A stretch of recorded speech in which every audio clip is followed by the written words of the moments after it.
Hi guys, पिछले episode में हम देखे थे कि कैसे बंशु कियोन को कहा था कि तुम आधी रात में शियोंग से बात कर सकते हो। अब आधी रात होते ही कियोन उसके पास आता है और शियोंग का नाम पुकारता है। शियोंग उठ जाती है और इमोशनल होकर कियोन की तरफ देखने लगती है। अब कियोन भी उसे हक करके काफ़ी ज़्यादा इमोशनल हो जाता है और कहता है कि मैं कियोन ही हूँ, मैंने तुम्हें काफ़ी ज़्यादा मिस किया। तभी वो ज़ोर ज़ोर से हंसते हुए कहने लगता है कि मैं शियोंग नहीं बल्कि बंशु हूँ। ये देखकर क्योन को काफ़ी ज़्यादा गुस्सा आता है और वो बाहर आ जाता है।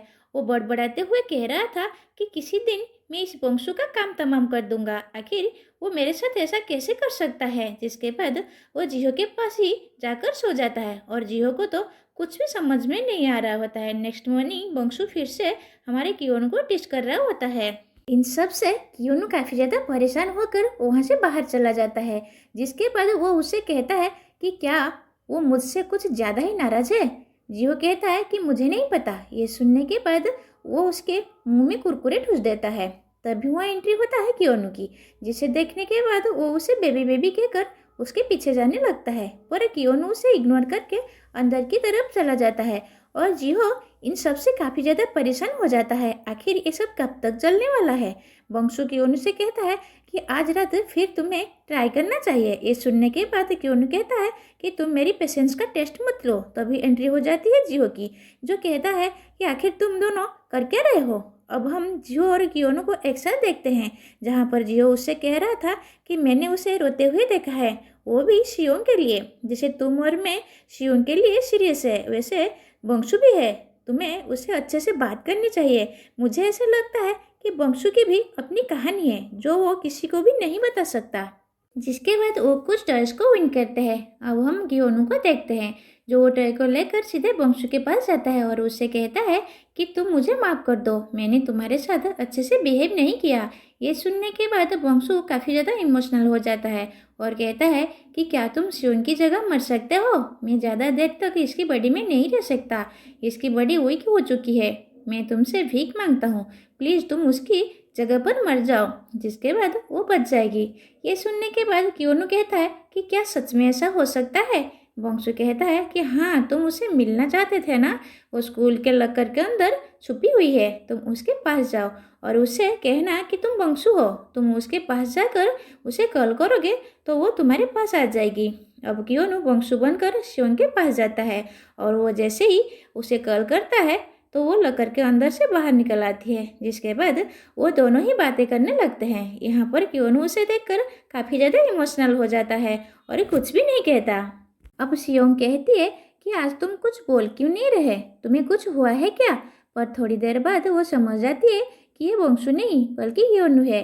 वो उसे देखने के बाद वहाँ से भागने वाली होती है, पर कियोनु उसे जोर से पकड़ लेता है और उसे जाने नहीं देता।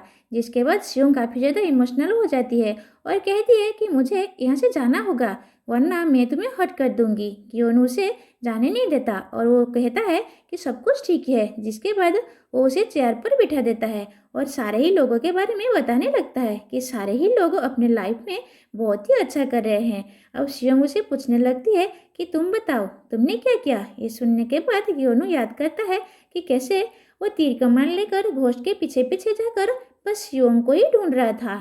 जिसके बाद वो कहता है कि मैंने अच्छा किया। अब कियोनु उसे पूछता है कि तुम अपने बारे में बताओ। तो यहाँ पर शियोंग याद करने लगती है कि कैसे वो बस एक लकर के अंदर बंद रहती थी और कियोनु को काफ़ी ज़्यादा मिस किया करती थी। पर प्रेजेंट में वो कहती है कि मैंने भी बहुत ही अच्छा किया। अब कियोनु उसका हाथ पकड़ लेता है और कहता है कि पास्ट में मैंने तुम्हें छोड़ दिया था, प्लीज़ इसके लिए मुझे माफ़ कर दो, पर अब सब कुछ ठीक हो जाएगा। जिसके बाद वो शियोंग को किस कर लेता है। कियोनु वहाँ पर ये भी कहता है कि मुझे पता है, हमेशा से ये मेरा ड्रीम नहीं था, बल्कि मैं तुम्हारा ड्रीम में आता था, मैंने सब कुछ देखा। अब हमें दिखाया जाता है कि कैसे शियोंग की सोल फिर से उसकी बॉडी में आ चुकी है। ये देखकर वो काफ़ी ज़्यादा हैरान हो जाती है और कियोनु से पूछती है कि बंशु कहाँ पर है। तो बंशु उसे बताता है कि वो मेरे अंदर है। ये सुनने के बाद शियोंग परेशान होकर कहती है कि नहीं, उसे मेरी बॉडी में फिर से आना है। कियोनु उसे परेशान होने से मना करता है और कहता है कि मैं उसे हैंडल कर सकता हूँ, मेरे पास एक प्लान है, पर उसके लिए तुम्हें 3 चीज़ें करनी होगी। एक तो तुम अच्छे से खाना, अच्छे से सोना और तुम हमेशा स्माइल करना। नेक्स्ट मॉर्निंग जब जियो जैसे ही वापस आता है तो उसे कियोनू कहीं पर भी नहीं दिखता। वो सीधे कियोनू के रूम में जाता है और उन दोनों को साथ में सोते हुए देखता है। यहाँ पर वो काफ़ी ज़्यादा शक्ड हो ही रहा था, तभी वो शियोंग को ध्यान से देखता है और समझ जाता है अब उसकी शियोंग वापस आ चुकी है। ये देखकर वो स्माइल करता है और जल्दी से उसके लिए खाना बनाने के लिए पहुंच जाता है। यहाँ पर वो शियोंग की हर एक फेवरेट डिश बनाता है, जिसके बाद हम शियोंग को देखते हैं जो परेशान होकर कहती है कि क्या ये कपड़े भी पहनने के लिए है? आखिर ऐसे कपड़े पहनता कौन है? ये मैं नहीं पहन सकती। ये देखने के बाद योनू जोर जोर से स्माइल करने लगता है। अब वो रेडी होने के बाद बाहर आती है और जियो को बताती है कि मैं शियोंग हूँ। ये सुनने के बाद जियो कहता है कि वो बात मुझे पहले से ही पता चल गई। अब वो लोग सारे साथ मिलकर ब्रेकफास्ट कर रहे होते हैं, जहाँ पर जियो शियोंग को बड़े ही प्यार से देख रहा होता है। यहाँ पर कियोनू जब शियोंग की केयर कर रहा होता है तो जिहो को ये देखकर बहुत ही ज़्यादा अच्छा लगता है। नेक्स्ट सीन में हम जिहो को अपना सामान पैक करते हुए देखते हैं। तभी उसके पास कियोनू आता है और पूछता है कि तुम कहाँ पर जा रहे हो? तो जिहो कहता है कि यहीं पे मेरा पहला प्यार ख़त्म हुआ, अब मैं यहाँ से जा रहा हूँ। बाहर आने के बाद वो कहता है कि मुझे हर्ट हो रहा है, पर अब वो सब ठीक है। जिसके बाद हम कियोनू को देखते हैं जो शियोंग की काफ़ी ज़्यादा केयर कर रहा था। वो उससे कहता है कि क्या हम अंदर चलें? तो शियोंग कहती है कि नहीं, मैं तुम्हारे साथ यहीं पर ठीक हूँ।